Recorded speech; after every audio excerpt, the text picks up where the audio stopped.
Então, vamos continuar o nosso plenário. Tem a palavra o senhor deputado Royonsan. Obrigado, senhor presidente, senhor chefe do executivo, senhores membros do governo, caros colegas, boa tarde. As residências para idosos contribuem para melhorar o ambiente habitacional dos idosos e o governo espera, através destas, promover o desenvolvimento da indústria dos serviços de assistência a idosos. No ano passado, na primeira fase de candidaturas às residências, o número de candidatos ultrapassou o número das frações disponibilizadas.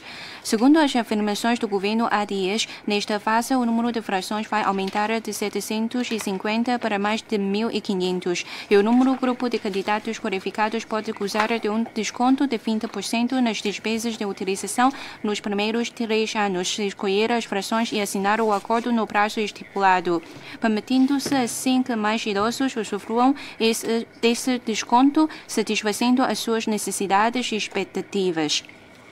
Quanto ao arrendamento de espaços comerciais nas residências, vai haver restaurantes grandes e supermercados para facilitar a vida aos idosos.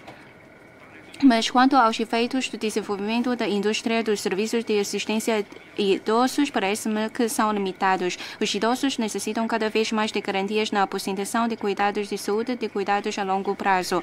Mas em Macau há grande falta de oferta de produtos e serviços destinados aos idosos. Senhor chefe do executivo, restam um pouco mais de 300 frações das residências para idosos. Então, o governo vai lançar na segunda fase de candidatura um plano de bonificação mais adequado para as despesas de utilização, vai proceder a um estudo sobre as necessidades e características de consumo dos idosos, vai, por exemplo, aumentar as instalações de serviços sociais, as lojas e os projetos para promover o desenvolvimento da indústria dos serviços de assistência a idosos, como, por exemplo, lojas e etc. Então, faça o envelhecimento, quais são as ideias sobre a residência para idosos. Obrigado. Tem a palavra o governo, o senhor chefe executivo. Obrigado. Em relação às residências para idosos, como já foi anunciado, vamos agora aumentar para mais de 1.500 o número de frações que vão ser disponibilizadas e, por isso, quanto aos pormenores, podem ver a notícia sobre esse respeito.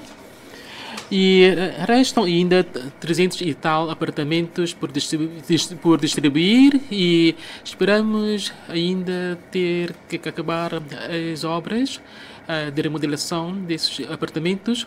E, por outro lado, também vejo que há certos idosos que estão neste momento em expectativa, porque eles não sabem o que é na realidade esse projeto. E nós não temos a intenção de oferecer ou esvaziar todas as nossas cotas de apartamentos. Nós temos apartamentos que são oferecidos para alojamento desses idosos e, no entanto, há que ver por que razão é que há certos idosos que estão apreensivos em relação a essa alternativa de residência que eles têm agora. E assim,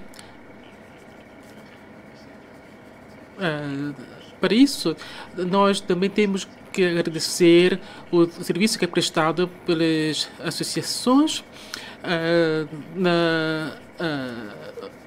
quando eles levam certas refeições para os idosos que não têm capacidade para saírem à rua para tomarem as suas refeições.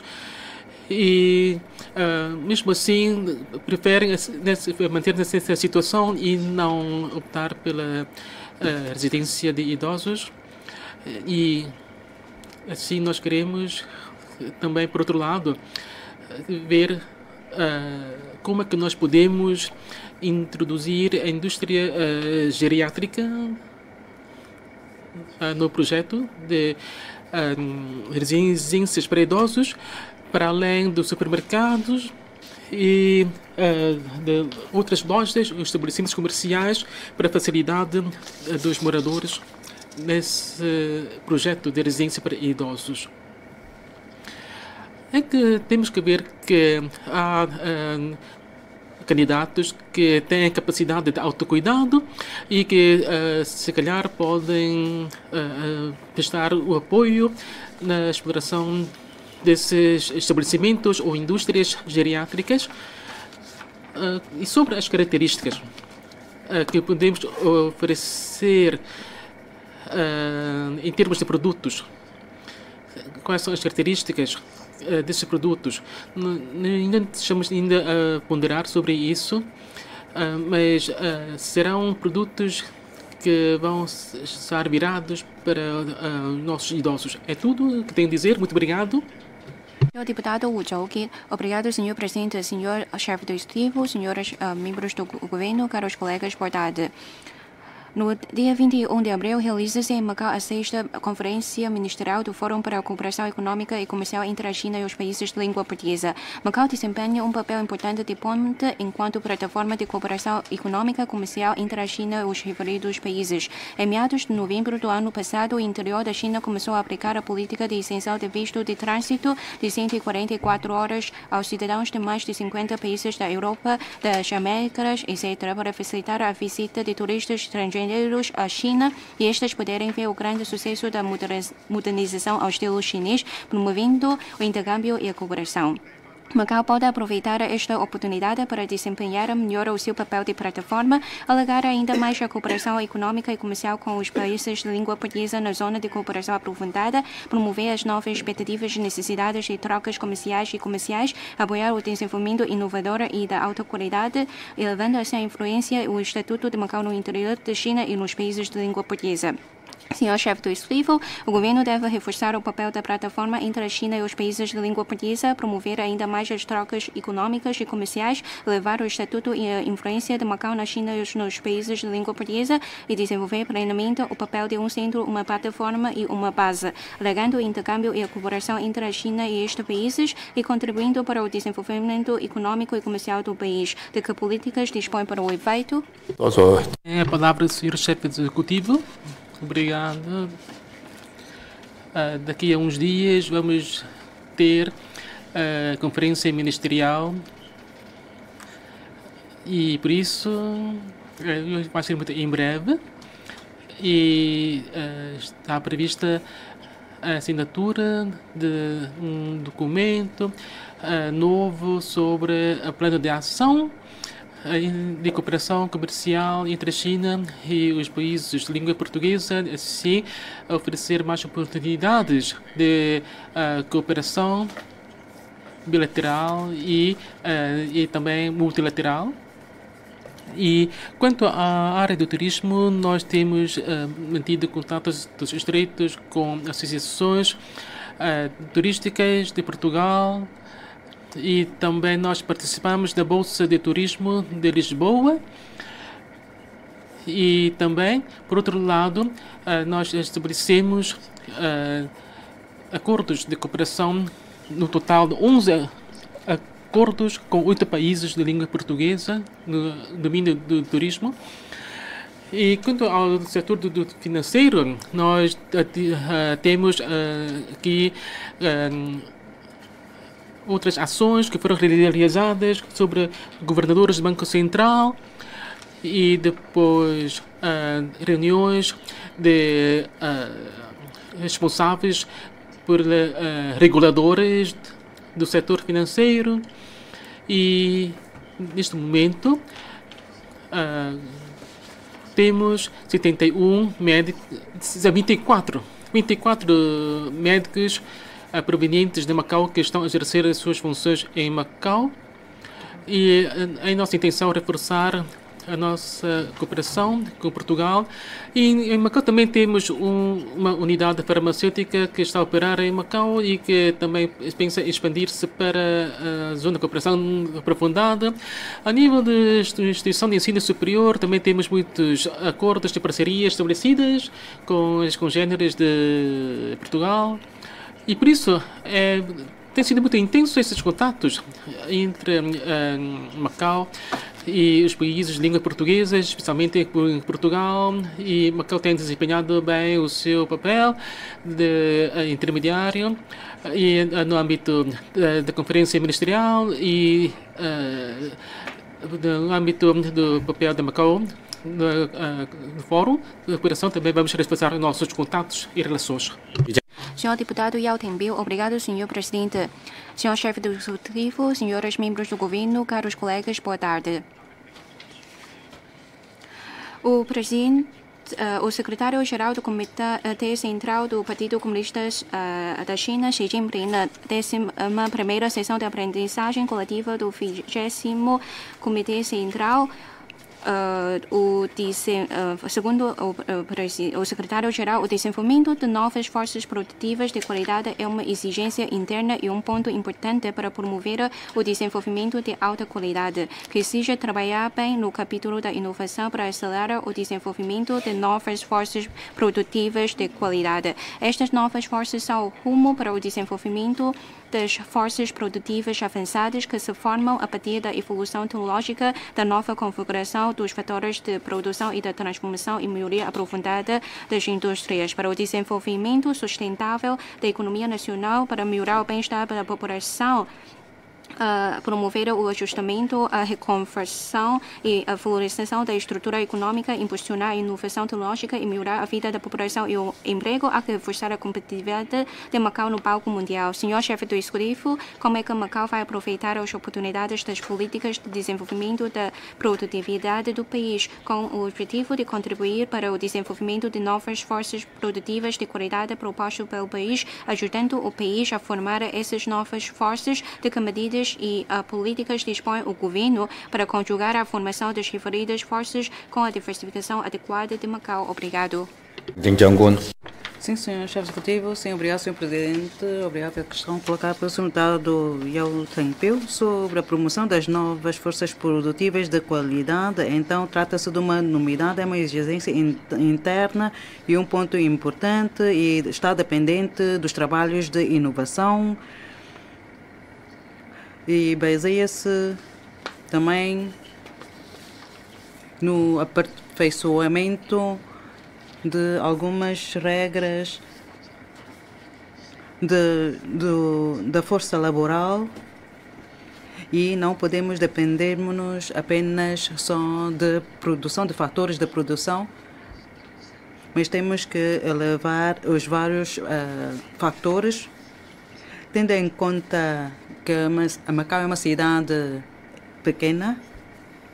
Nós temos que promover as novas forças produtivas de qualidade e isto trata-se de uma obra estrutural e que implica esforços de todos os setores e as empresas de investigação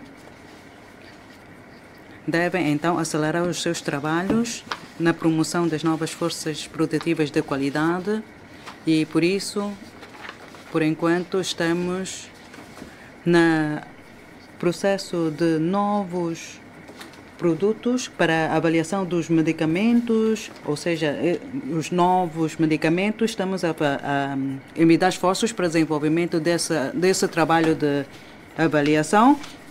E tendo em conta as regras do GMP, então vamos fazer a gestão desses produtos, a produção desses novos medicamentos e vamos elevar então o nível da qualidade dos nossos medicamentos. E quanto à universidade, o MAC, o UPM, o UT, então as três universidades estão já a introduzir ajustamentos nos seus cursos de formação e por isso estamos a começar os respectivos trabalhos, a realizar os respectivos trabalhos na área das novas forças produtivas de qualidade, tendo em conta as indicações do nosso país. Já temos fábricas de medicamentos ocidentais e de medicina tradicional chinesa e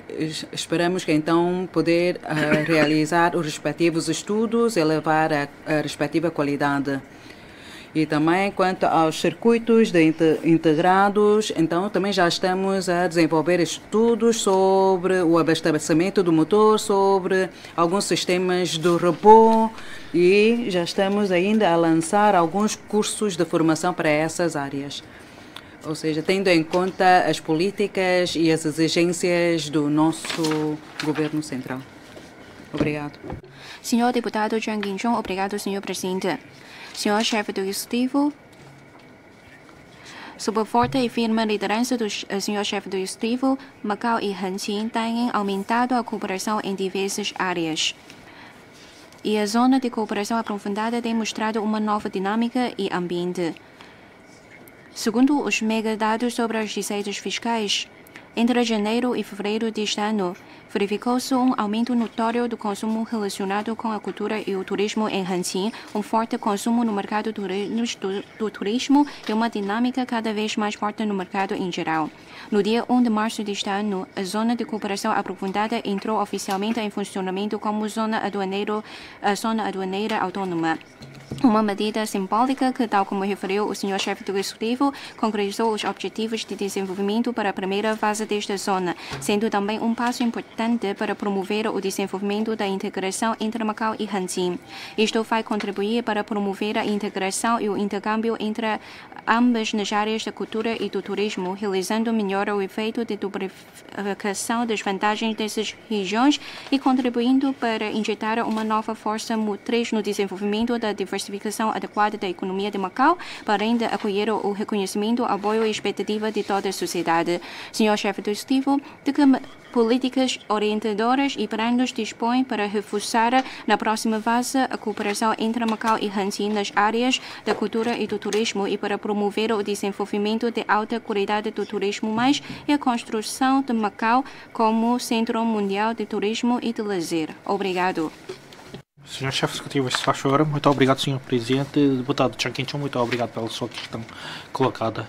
Hoje é o ano que nós implementamos a ideia de desenvolvimento de indústria 1+4, ou estratégia de 1+4. O reforço de interação entre Hanqin e Macau é um dos assuntos mais importantes que estamos a trabalhar.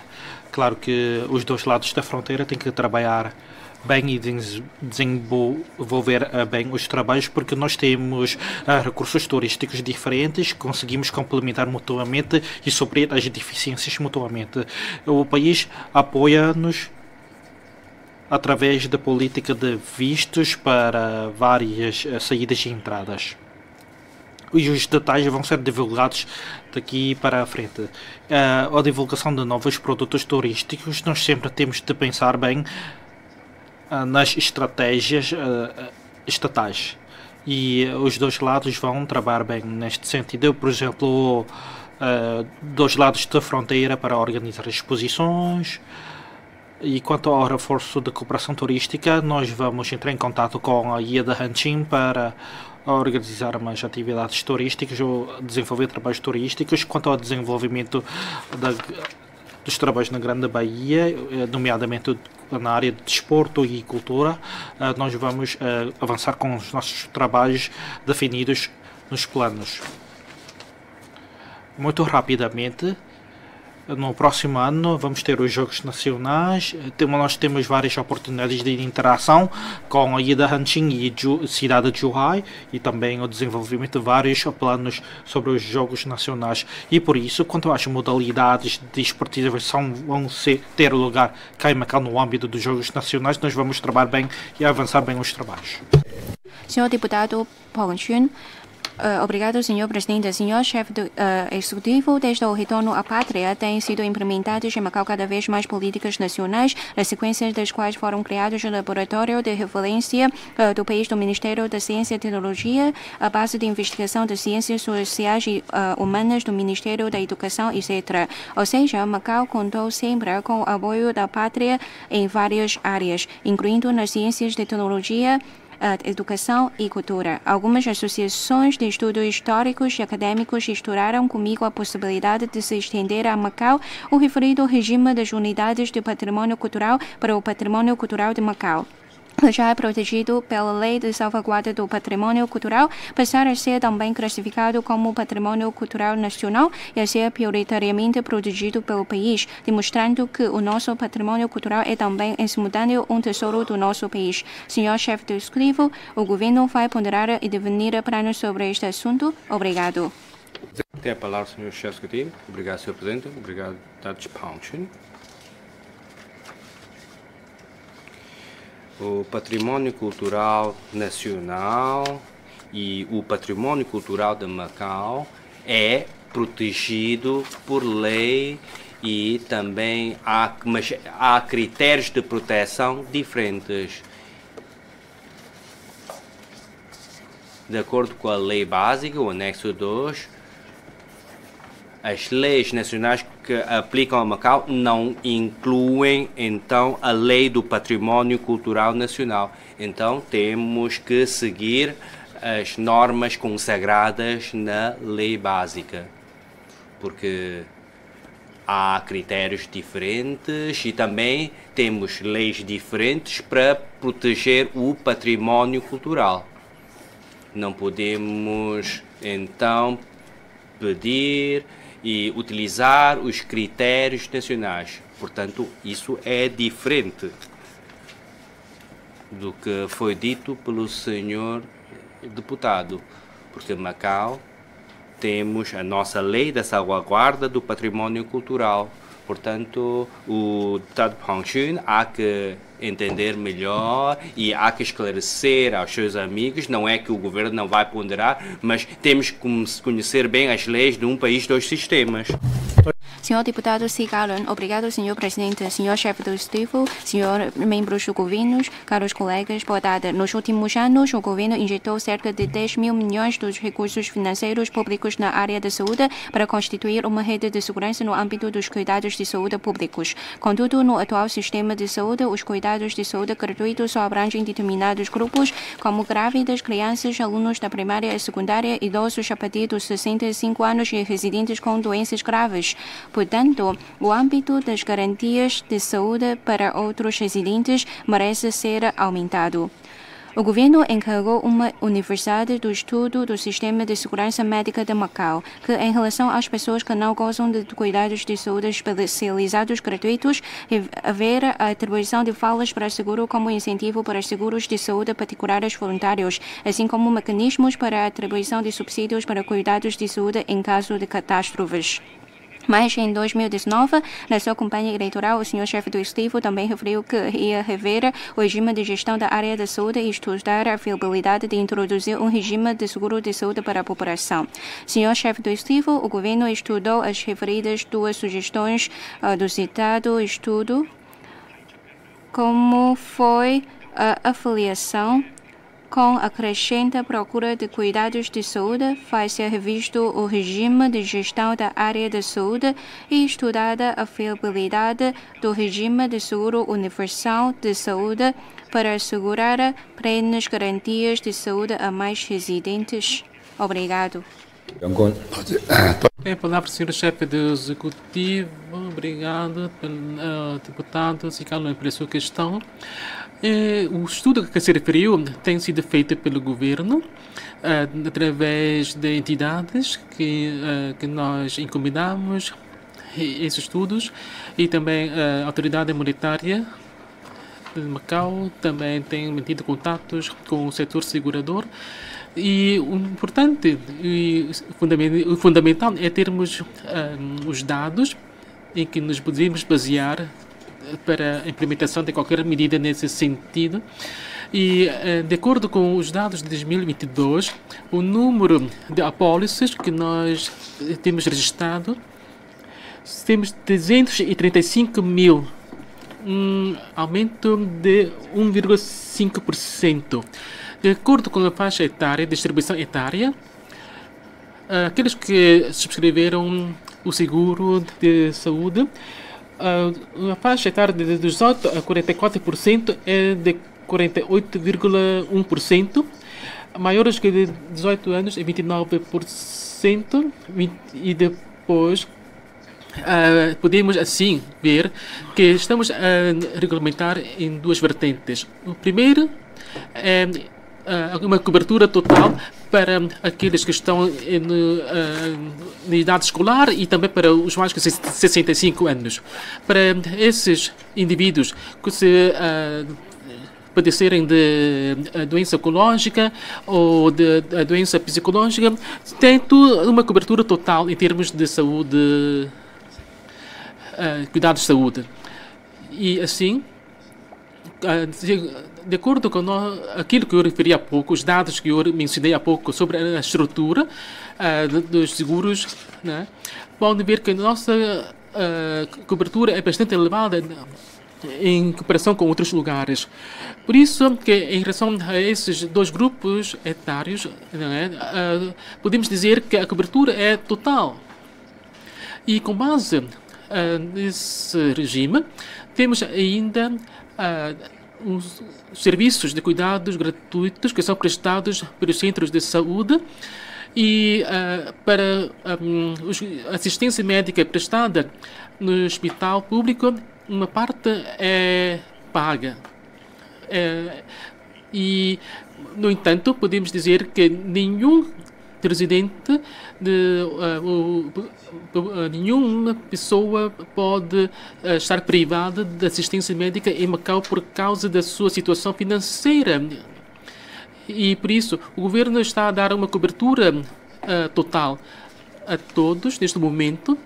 E este é um regime que nós consideramos adequado para a realidade de Macau.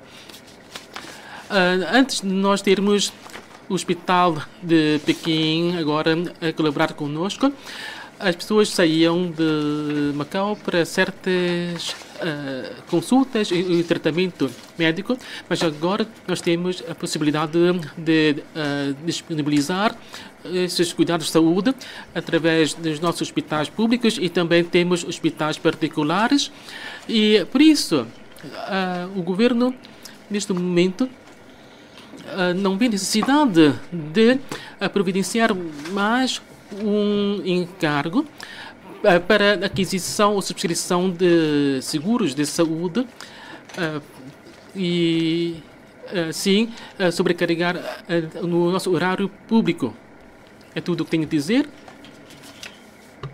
Senhor deputado Pereira Coutinho. Caros colegas, boa tarde. Em novembro do ano passado e neste hemiciclo suscitei a gravidade do suicídio e tentativas de suicídios em Macau. Vossa Excelência admitiu que os suicídios são uma tristeza, mas que em termos comparativos entre as cidades, os suicídios dos Estados Unidos, Japão, Canadá, França, Alemanha, Portugal e interior do continente provavelmente seriam mais elevados que em Macau. Em Macau, os dados oficiais indicam que em 2023 suicidaram 88 pessoas, ou seja, um aumento de 10% quando comparado com o ano 2022. E neste momento, as consultas externas de psiquiatria dos serviços de saúde estão a aumentar, demonstrando que o problema do suicídio ainda é grave em Macau. Um suicídio é sempre a perda de uma vida humana. Deve-se dizer que ao longo dos anos pouco se investiu no bem-estar físico, falta de campo desportivo, especialmente de futebol, emocional, social e ambiente de trabalho da população. A qualidade de vida da população está a piorar e devido à inflação e aumento brutal do custo de vida, estagnação dos salários e elevadas taxas de juros bancários. É grave a quebra do poder de compra e o aumento do número de famílias em dificuldade, mais pessoas carenciadas, mais pobreza envergonhada. Os trabalhadores têm carga excessiva de trabalho com escassos momentos de prazer, prejudicando o convívio familiar e social. Sendo Macau tão pequeno, com menos de 700 mil residentes permanentes e os cofres do governo de Macau cheios de dinheiro, por que tantas pessoas continuam a suicidar? Os problemas são estruturais e não resolvem com medidas paliativas, fogos de artifício, mas sim políticas e medidas eficazes para resolver os problemas estruturantes relacionados com a vida dos cidadãos. Senhor Chefe Executivo, como vai estancar os suicídios em Macau, vai o Governo distribuir com caráter de urgência os cartões eletrónicos de consumo para ajudar as famílias carenciadas a aumentar o consumo interno, atualizar as baixas pensões para os idosos, implementar políticas e medidas estruturantes de apoio a pequenas e médias empresas de Macau, mais postos de trabalho, especialmente para os mais jovens, e melhorar as condições gerais de trabalho de todos os trabalhadores de Macau. Muito obrigado. Senhor Chefe Executivo. Obrigado, Sr. Presidente. Obrigado pela questão colocada pelo deputado Pereira Coutinho. Quanto à questão do suicídio, já então discutimos sobre isto. Isto é muito doloroso. Será que depois da emissão de um cartão de consumo, então a taxa de suicídio vai então reduzir? Não. Acho que não podemos indexar estas duas coisas. Sim, às vezes, quando há pressão de trabalho, dos familiares que não conseguem cuidar de alguém, de um dos membros, nomeadamente os seus filhos, que são estudantes, alunos. Também já tentei falar com o Sr. Diretor Cole sobre isto, sobre a questão dos subsídios de alunos, por alunos e por idosos. Agora, será que nós estamos a tratar e cuidar bem os idosos? Estamos a fazer visitas, por exemplo, aos idosos, aos seus membros familiares que estão nos lares? Será porque às vezes não tem ninguém que cuida dos idosos lá em casa? Normalmente esses idosos ficam nos lares de idosos. Será que os familiares foram visitar os idosos? Nós também não podemos pedir não se pode pedir ao governo de destacar uma pessoa para acompanhar as questões de cada um dos idosos, um por um, ou seja, o rácio é de um por um. Não podemos. Já temos assistentes sociais do IASMA para fazer o acompanhamento e para dar apoio psicológico a essas pessoas. Sabemos que o suicídio está dependente de vários fatores. Trata-se de uma questão dolorosa, claro, mas também é difícil de acabar com esses casos. Será que podemos então acabar com esses casos através de um cartão consumo? Acho que não. Agora, quanto aos subsídios ou pensões para os idosos, em Macau já temos um mecanismo. A senhora secretária para as Ações Sociais também já falou sobre isto. Depois de dar início ao regime ou aos respectivos mecanismos, então temos que ajustar o nosso orçamento. Ou seja, o nosso orçamento vai passar a deficitário. Porque não é uma pessoa que consegue...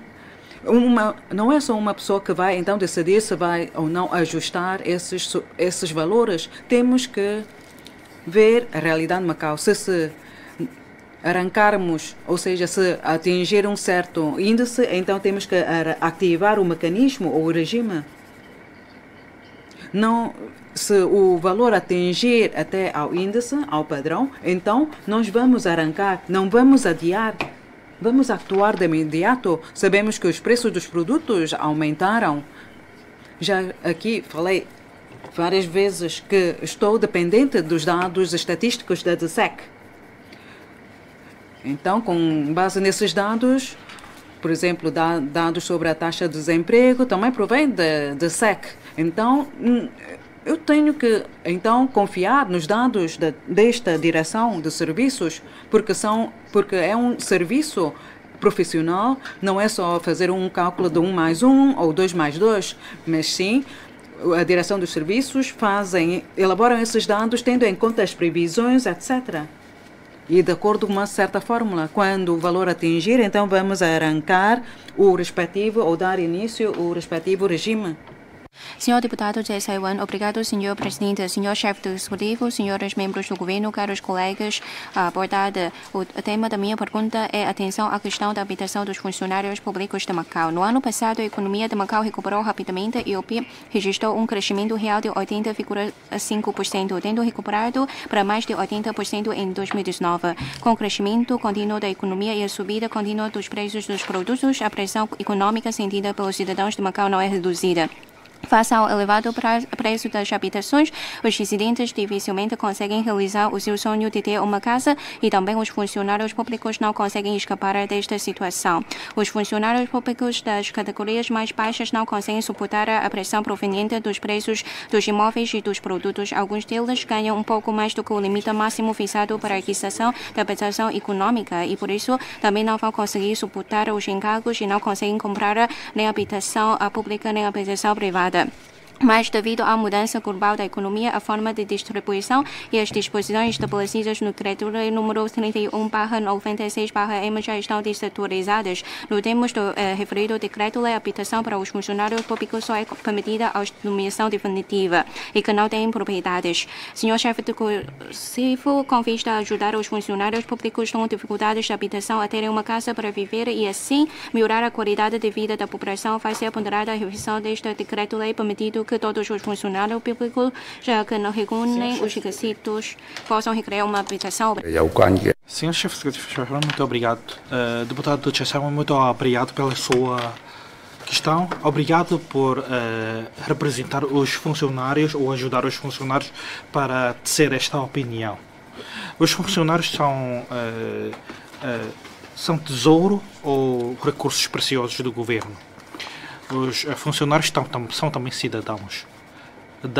Antes da soberania, os funcionários, nós disponibilizamos moradias do governo, porque nós contratamos alguns de Portugal.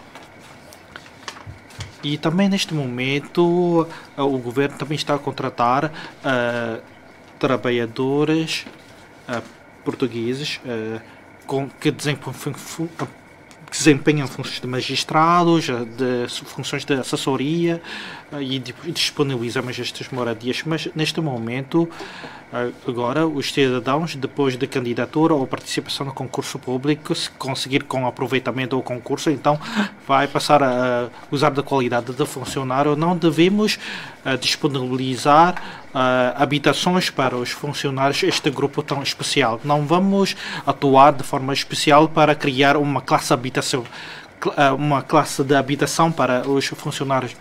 Por exemplo, nas habitações económicas, se oferem mais do que os limites, então não consegue comprar uma habitação privada. Vamos ver, por exemplo, para duas pessoas, o limite máximo de rendimento é de 71 mil patacas.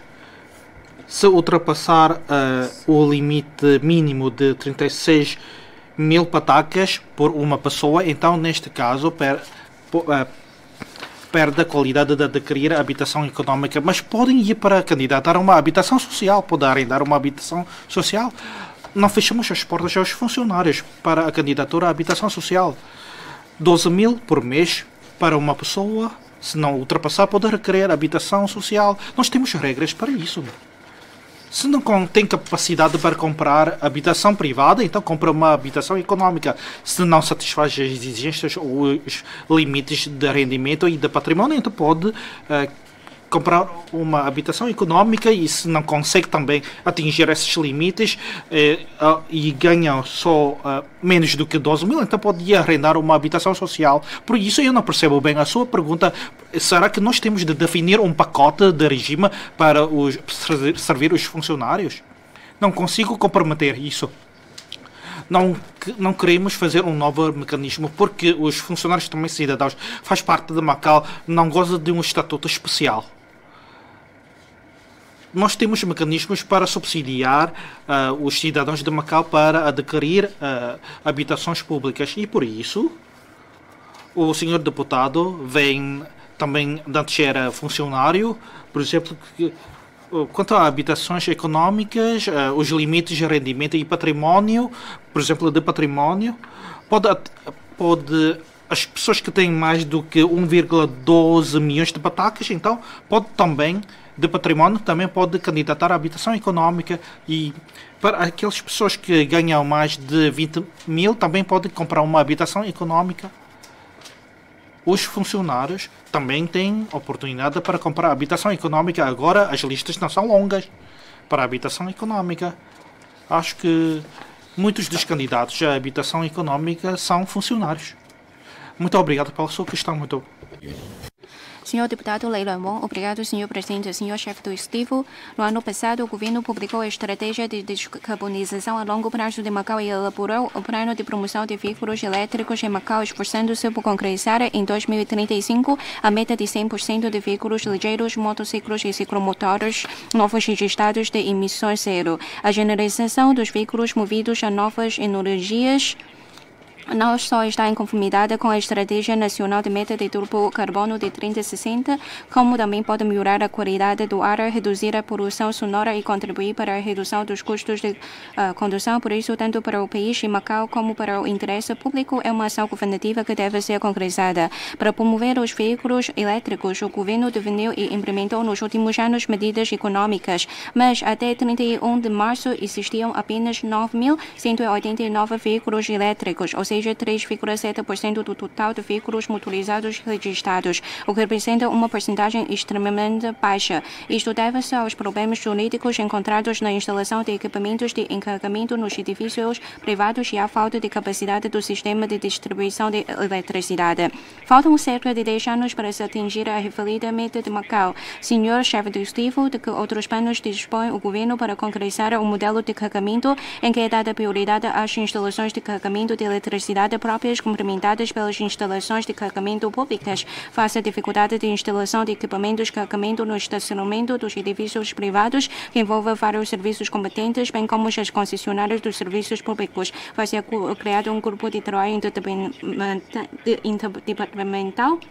Quando é que o governo vai concluir e lançar o plano piloto para instalar equipamentos de carregamentos nos parques de estacionamento das habitações privadas? Obrigado. Tem a palavra o Sr. Chefe Executivo. Obrigado, Sr. Presidente. Obrigado, Deputado Leilão. Bom, os estacionamentos privados, a instalação de postos de carregamento para veículos. Sim, isto está a ser sempre discutido no seio da sociedade. E o governo já definiu normas para edifícios, quer privados, quer habitação pública. Os parques de estacionamento vão poder instalar postos de carregamento para veículos elétricos.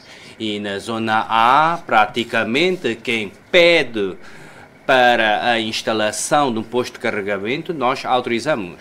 Isto será uma política para o futuro. Agora, para o atual regime, temos que seguir as normas disponíveis pelo Código Civil, bem como as normas respectivas para o regime de propriedade horizontal. Primeiro, há que ver se o edifício tem voltagem suficiente para a instalação de postos de carregamento e para a instalação de cabos elétricos. É que não é uma pessoa que vai pedir a instalação de cabos elétricos, vai ser o edifício inteiro.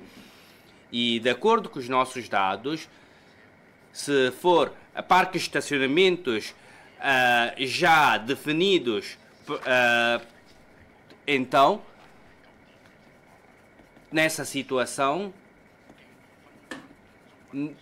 não é necessário a aprovação pela Associação dos Condóminos. No entanto, na zona onde vai ser efetuadas as obras, há que, 15 dias antes, há que emitir um aviso para avisar a Associação dos Condóminos. Isto para os parques de estacionamentos já registrados como propriedade horizontal. E depois, se for um parque de estacionamento por cotas, então, nessa situação, as pessoas podem seguir os respectivos procedimentos para pedir a instalação. No entanto, como os parques de estacionamento é por cotas, de acordo com o Código Civil, como é um regime de compropriedade, há que ter uma aprovação de 2/3 de proprietários para a instalação de postos de carregamento.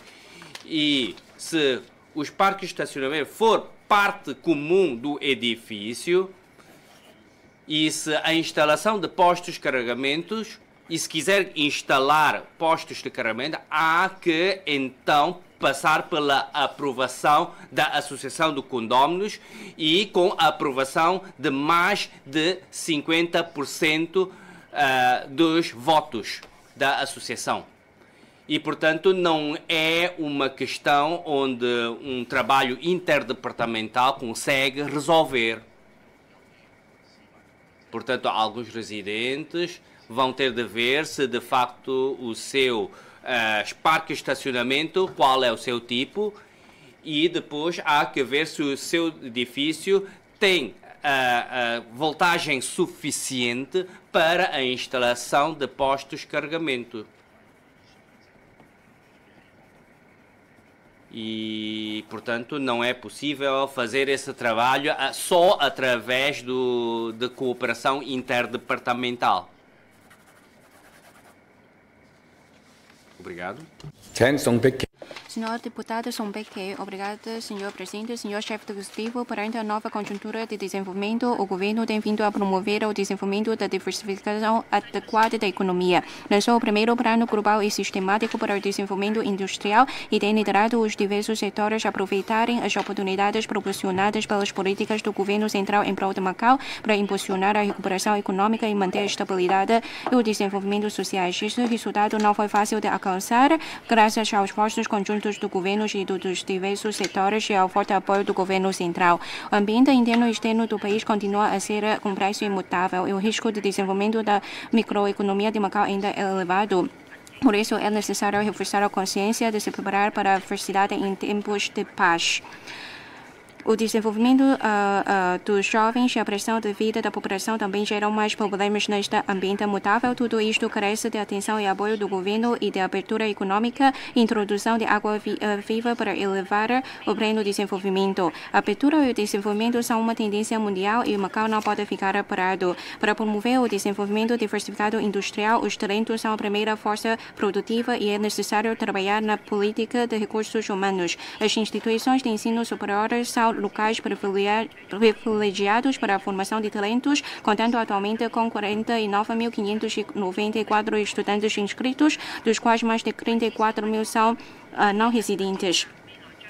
Então, o governo deve proceder a um estudo aprofundado sobre a forma como esses talentos podem contribuir para o desenvolvimento de alta qualidade da economia. Como vai a política de talentos vai ser aberta e desenvolvida, vai ser mais optimizada e polarizada a atual política de imigração. O governo deve aprender com experiências de Hong Kong, estudando a abertura de programas de estágio a curto prazo para estudantes não residentes das instituições para promover a vinda e permanência de talentos em Macau. Vai fazê-lo? Obrigada.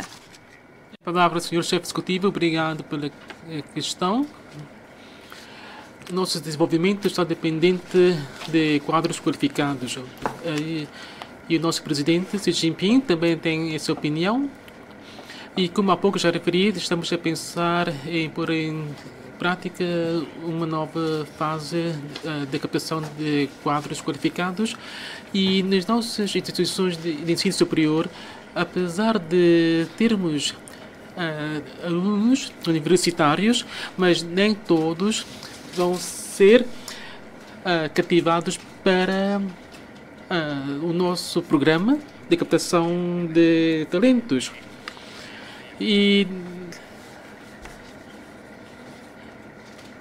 como já fiz uma apresentação em relação aos nossos quadros qualificados de elevada qualidade, nós temos uma comissão especializada que é responsável pela apreciação dos outros quadros qualificados de outros níveis e categorias.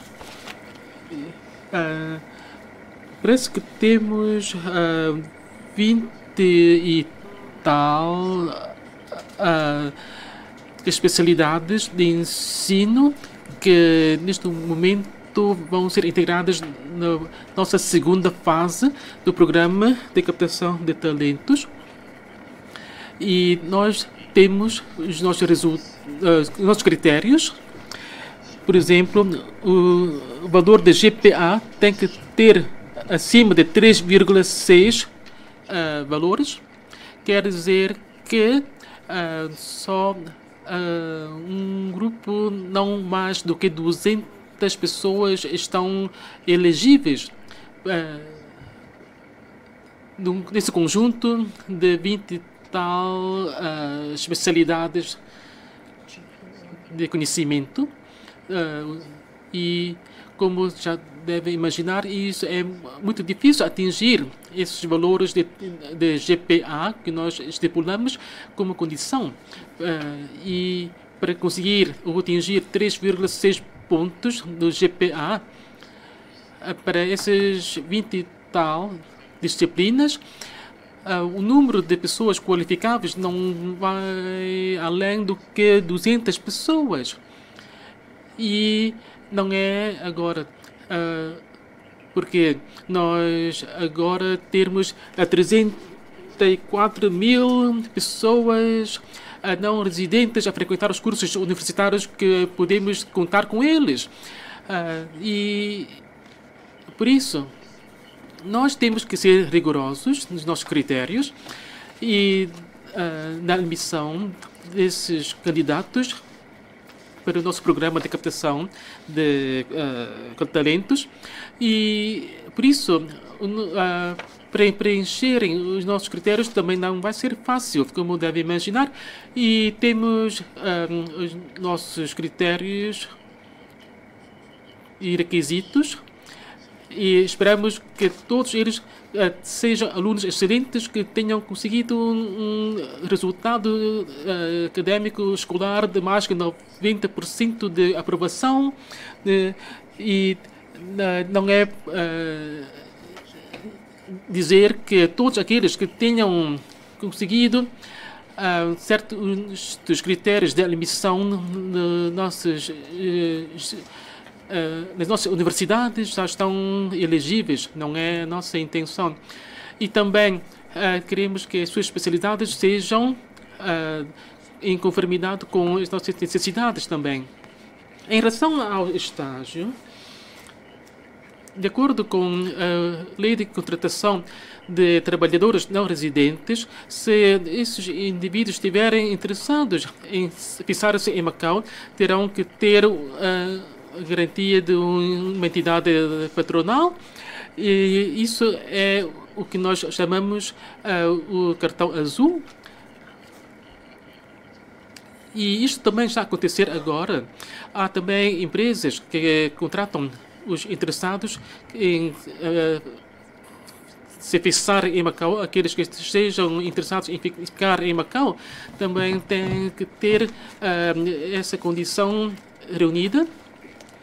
E em relação aos alunos locais que reunirem os requisitos para o ensino superior e podem inscreverem-se também em ações de estágio que nós oferecemos.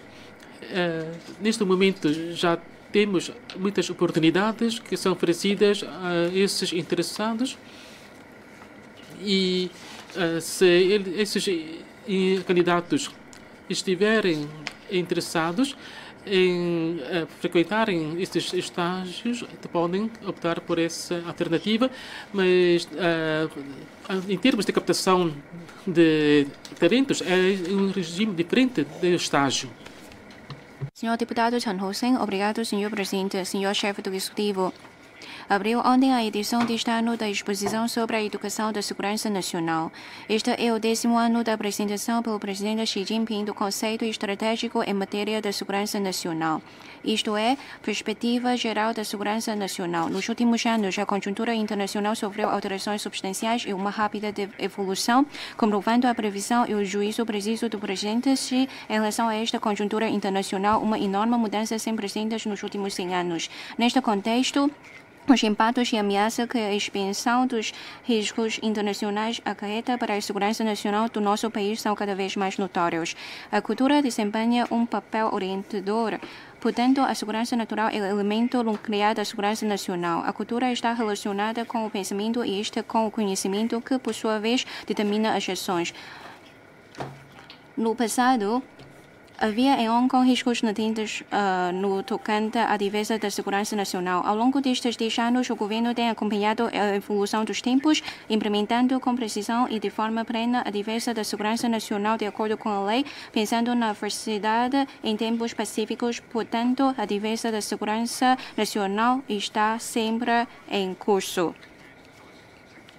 Senhor chefe do executivo, de que medidas dispõe o governo para, nesta nova era, consolidar melhor os resultados da preservação da segurança cultural? Obrigado. Faça favor, senhor chefe executivo. Obrigado pela questão colocada pelo senhor deputado Chen Ho-seng.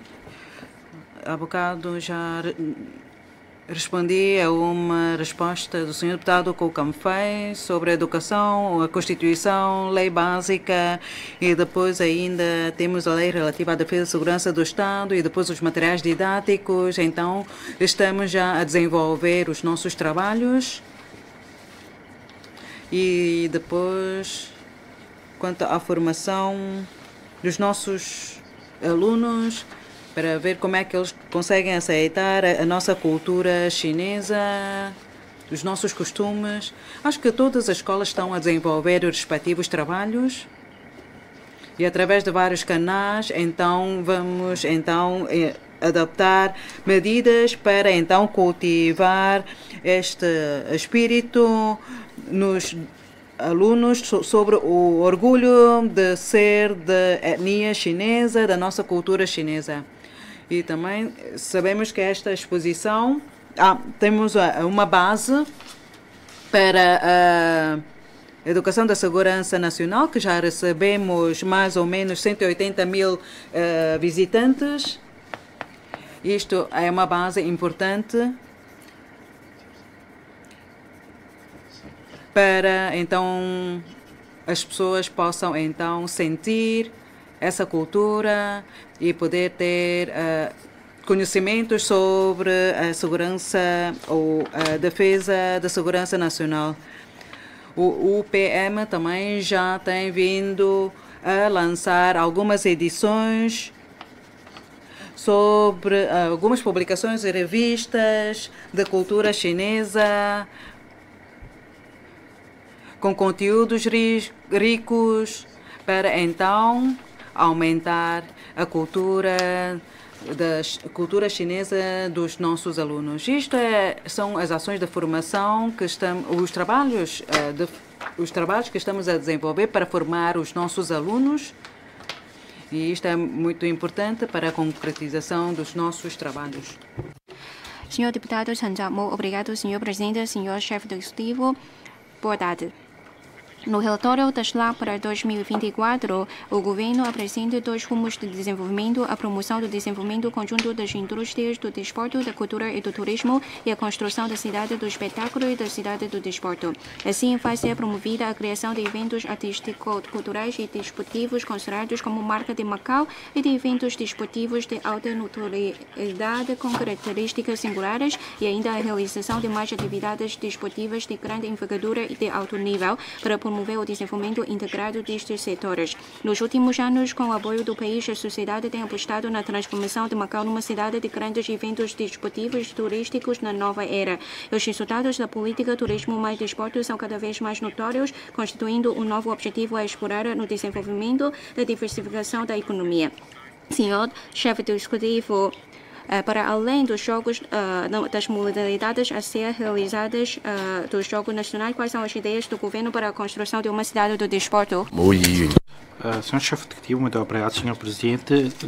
Senhor Deputado Chen Jiamo, muito obrigado pela sua questão. O governo da Raim sempre envidou esforços para o desenvolvimento da cidade do desporto e do espetáculo e está muito atento e apoia a organização de eventos desportivos cá em Macau e está a desenvolver conjuntamente com as concessionárias do jogo atividades que não têm a ver com o jogo e está a lutar pela organização de grandes eventos internacionais cá em Macau, com vista a desenvolver a indústria de turismo e de lazer. Em 2023, o governo organizou, com o apoio das concessionárias, grandes atividades. E quantos são? São cerca de 17. Em 2024, vamos organizar mais de 20 eventos grandes cá em Macau. Ou seja, vamos organizar mais. Cada mês, 2 grandes eventos. Ou seja, 2 multiplicado por 12 meses são 24. Com esta quantidade, não é uma tarefa fácil para Macau. Porque estou a falar de eventos que não são pequenos jogos de futebol. São grandes eventos desportivos.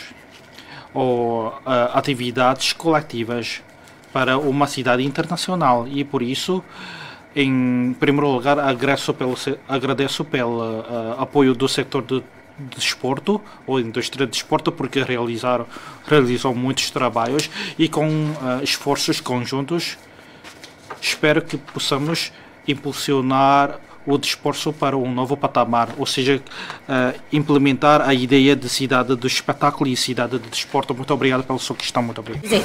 Senhora deputada Leon Kei, obrigado, senhor presidente, senhor chefe do Executivo.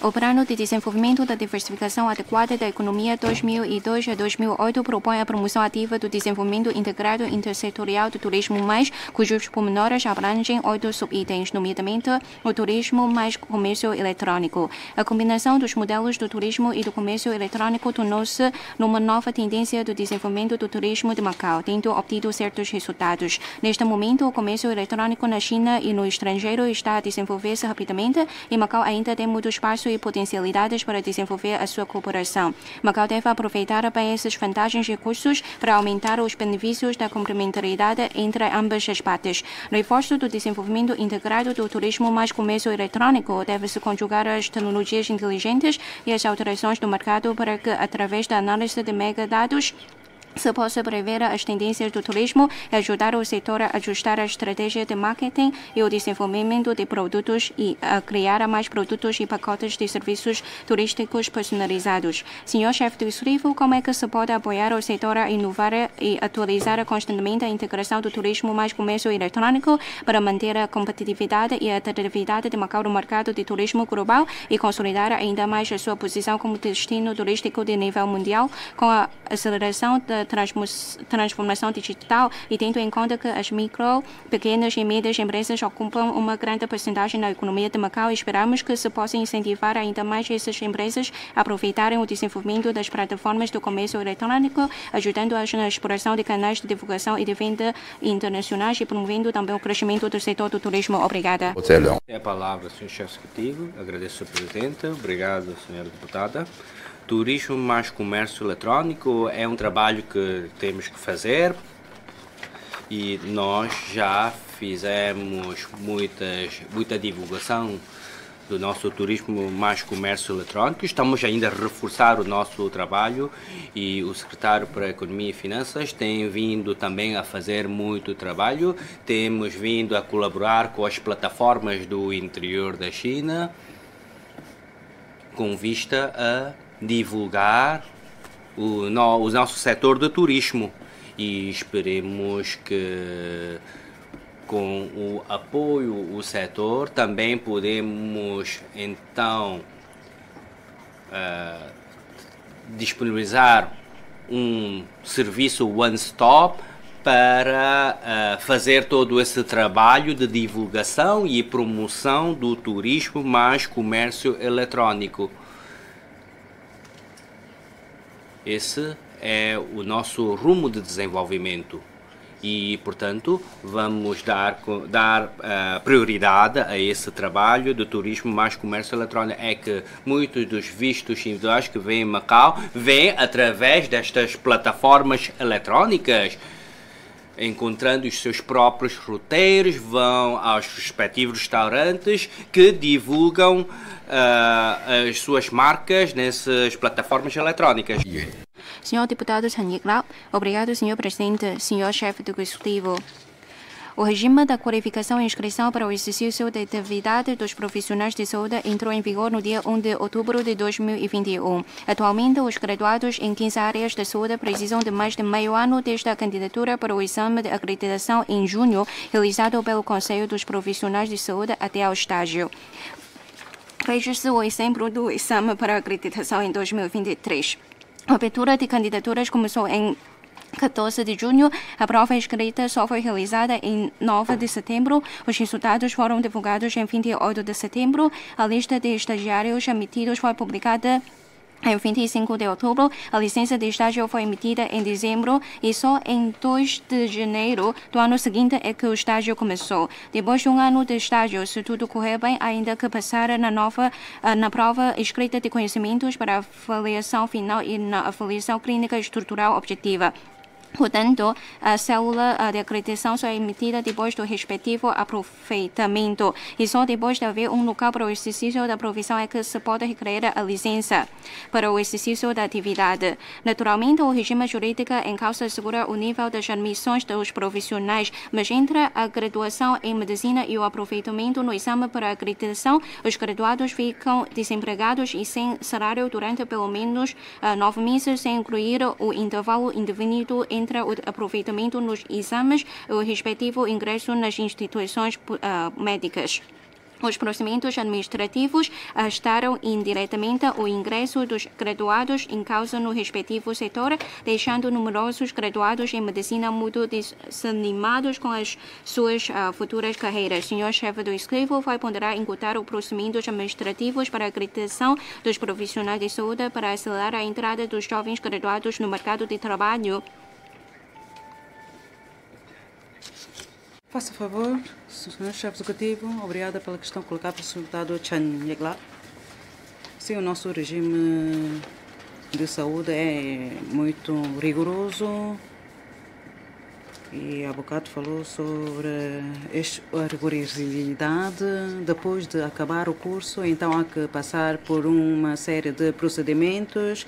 Se pode encurtar os procedimentos, já na segunda fase, então encurtamos um mês, agora encurtar ainda mais nos prazos de estágio, etc. Acho que não, porque temos que manter algumas as exigências básicas.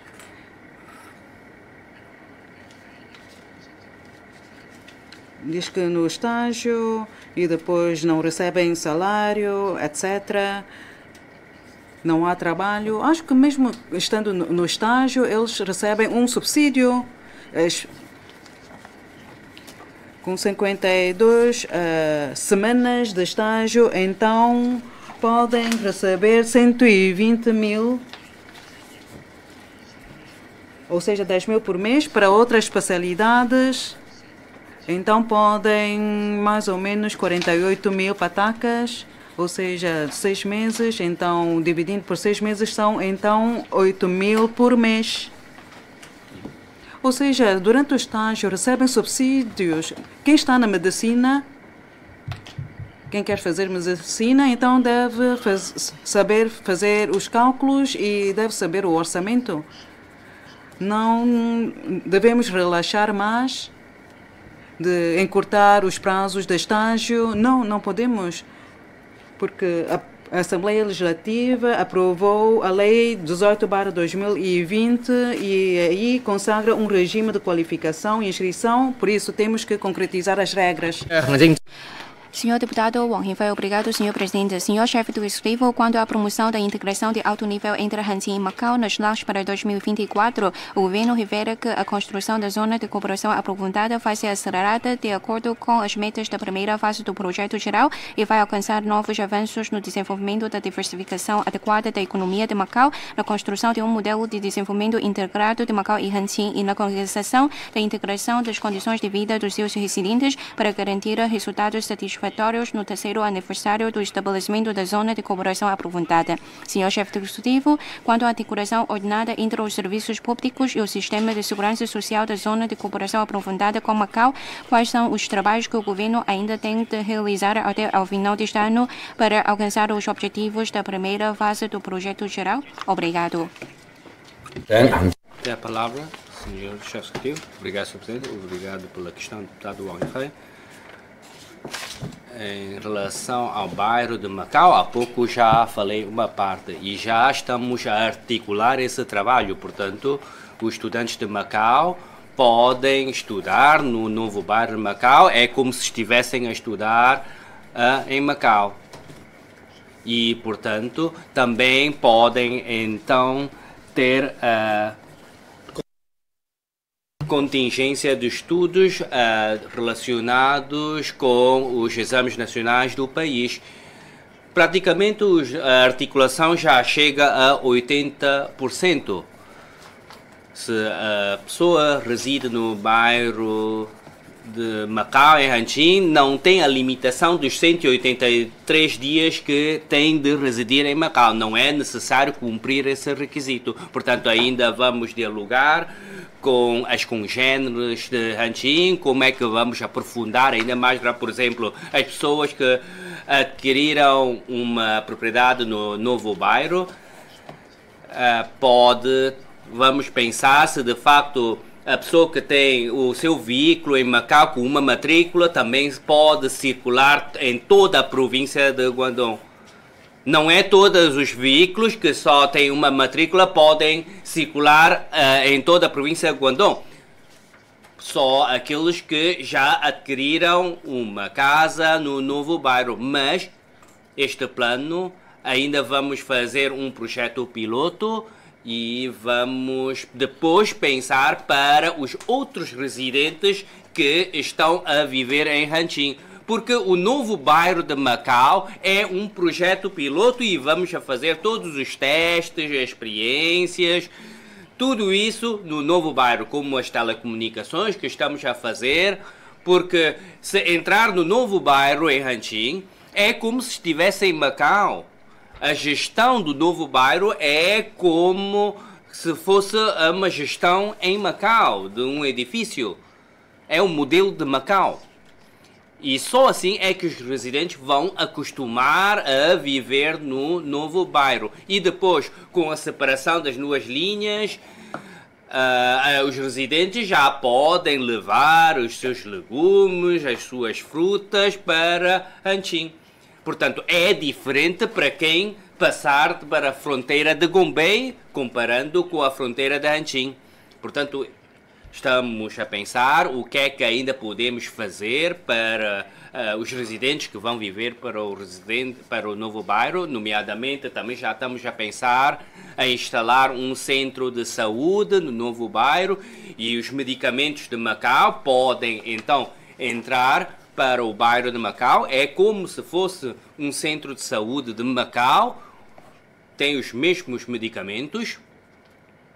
Portanto, nós estamos a fazer esse trabalho na nossa comissão executiva. E em relação ao pedido de um BIR, os serviços dos advogados, tudo isso também pode ser feito no novo bairro de Macau, em Hanching. E também na zona aprofundada, as pessoas que têm o seu animal de estimação podem ir para Hanching. E até estamos a pensar já os TNRs, as empregadas domésticas, podem no futuro ir. Atualmente ainda não, mas futuramente as empregadas domésticas podem também então trabalhar no novo bairro. Claro que não é para toda Hanching, vamos fazer esse teste como projeto piloto no novo bairro em Hanching. Novo bairro significa que a pessoa está como se estivesse a viver em Macau. Obrigado. 29 deputados já apresentaram as questões e tudo já foi respondido pelo chefe executivo. Volto a agradecer ao Sr. Chefe Executivo pela sua presença. Também agradeço pela presença dos membros do Conselho Executivo e dos secretários. Muito obrigado. Vamos por aqui hoje.